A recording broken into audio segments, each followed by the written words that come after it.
Hey there, YouTube fans. How you going, man? Coming to you from Italy. I wanted to briefly speak about traveling with fibromyalgia or chronic fatigue syndrome.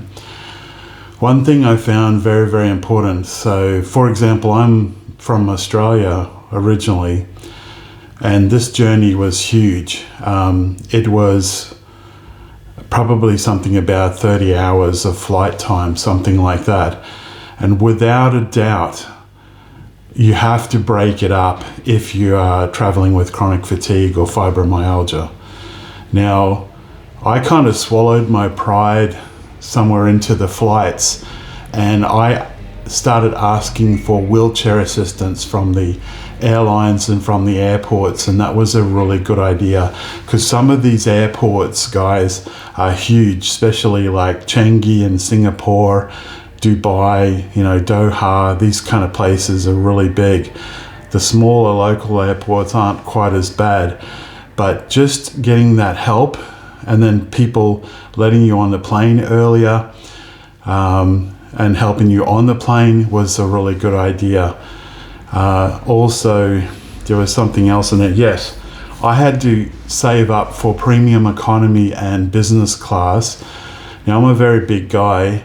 I couldn't really lie down in business class, so it was kind of a waste of money. The food was really good, but I really couldn't lie down anyway. I was still just kind of sitting like if you're lounging on a couch, kind of laid back. So for the food quality and for just laying back a bit, for me personally, it was better to just do premium economy. It's a better deal, really. And I think it is worth it because in just economy, you really stiffen up and it gets really, really difficult. Make sure you check with your own doctor before you do anything. But breaking it up, say I spent a few days in Singapore, even though it's going to cost you extra, it really was worth it because by the time I got here, even breaking it up, I've been half dead. Okay, it really took a massive, massive toll on me like I've never seen ever. And then I got more stress when I got here, which is a whole different story because the plans that I had went to crap basically. And so I wasn't sleeping well and I had been jet lagged and then,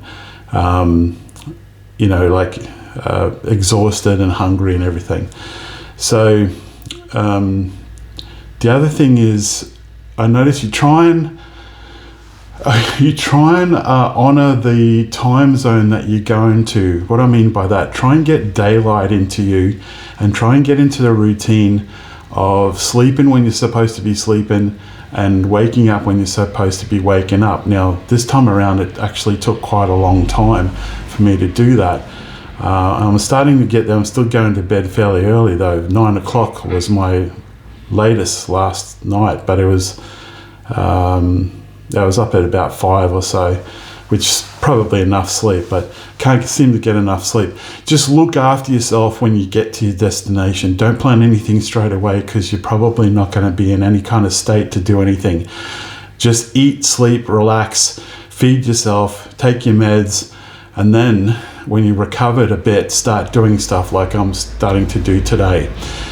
I better leave it there because I've got to go out to the bank, go and do a bank account. So I haven't got a lot of time this morning, but I wanted to get that down while I was thinking about it.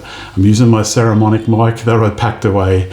Please remember to like, comment, and subscribe. What do you think of what I said? Teach us out. God bless. Ciao.